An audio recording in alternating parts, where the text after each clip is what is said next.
चर्चा में जो हमारे देश इंतजार कर रहे से होना है, तो हम ये सब पूछेंगे कि क्या हुआ, क्या ये बिल काफी है जो सरकार ने लेके आए हैं। सिर्फ फास्ट ट्रैक कोर्ट्स करने से या एक दो चीजें बदलने में क्या हमारे बच्चों के भविष्य बेहतर होने वाला है, ये सब पूछने की बात है। बहुत सारे प्रश्न हैं। सरकार की अकाउंटेबिलिटी बहुत महत्वपूर्ण है।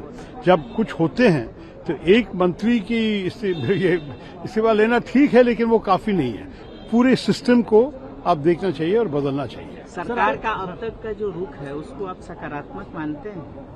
देखिए, अभी तो मैं ज्यादा नहीं बोलना चाहता हूं। संसद में चर्चा होगी, अब सुन लीजिए, देख लीजिए। सर, बड़ी बात यह है कि विपक्ष बार बार ये कह रहा है कि गृह मंत्री इंटरवीन करे, बताएं कि क्यों इस तरह की कार्रवाई हुई, पैलेट गन इसका इस्तेमाल किया गया, AK-47 बिहार में चलाई गई। क्या उस मांग पे आप लोग कह रहे हैं कि वो जो AK-47 चला है उसको सस्पेंड करवा दिया, लेकिन ये सब काफी नहीं है भाई। ये सब क्यों हो रहा है हमारे देश में? ये हमारे नागरिक है, हमारे भविष्य है। ये बच्चों के भविष्य के बारे में सोचना चाहिए और उनके लॉ एंड ऑर्डर की चिंता सबसे प्रधान रखिए। पुलिस को ऐसे इस किस्म के जो कुछ वो लोग किए हैं उसको करने का ऑर्डर देना बहुत गलत बात है। तो किसने ये ऑर्डर दिया, क्यों किया, ये सब सोचने की बात है। हम चाहते हैं कि पार्लियामेंट में, संसद में आके गृह मंत्री और सरकार हमें बताइए साफ साफ कि क्यों कर रहे हैं, क्या कर रहे हैं। कि अगर पुलिस ऑर्डर के अतीत चले गए और दूसरी चीजें किए जो उनको इजाजत नहीं थी, तो उसके लिए भी अकाउंटेबिलिटी होनी चाहिए।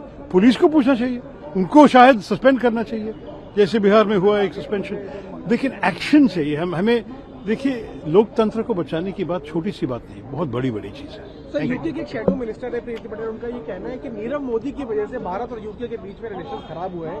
एक्सट्रेडिशन की सारी प्रक्रिया पूरी होने के बावजूद भी यूके ने उनको एक्सट्राडिट नहीं किया। देखिए, भारत ने तो मेरे ख्याल में 3-4 केसेस अभी यूके में फाइल किया था जो एक्सट्रेडिशन के मामले में। मतलब हमारे देश में जो केस के जवाब देने के लिए लोग आना चाहिए, वो लोग यूके में क्यों उनको सेंचुरी मिल रहे हैं, क्यों वहां रहते हैं, यही प्रश्न हम पूछ रहे थे। और यूके बोल रहे हैं कि उनके सिस्टम में उनको यहाँ भेजना मुश्किल है, हमारे देश के जो जेल सिस्टम है वो लोग उससे संतुष्ट नहीं है। ये सब कह के एक बहाने के बाद ये लोगों को वापस नहीं भेजे हमारे देश। तो इसलिए मैं जो समझा, जो प्रीति पटेल ने कहा, उन्होंने कहा कि ये कारण, मतलब नीरव मोदी एक उदाहरण है, उनको वापस नहीं भेजा दिया, इसलिए भारत सरकार ने कोई इलीगल इमिग्रेंट्स जो यूके यहां भेजना चाहते थे उनको नहीं ले रहे थे। अभी सरकार की तरफ से मैं जो जानता हूं, वो कहते हैं हम इलीगल इमिग्रेशन को कभी सपोर्ट नहीं करेंगे। कोई भी इलीगल केस हो जो हम सेटिस्फाइड है कि ये भारतीय नागरिक है, उनको वापस ले लेंगे। तो अभी इस चर्चे में मुझे कोई लेना देना नहीं है।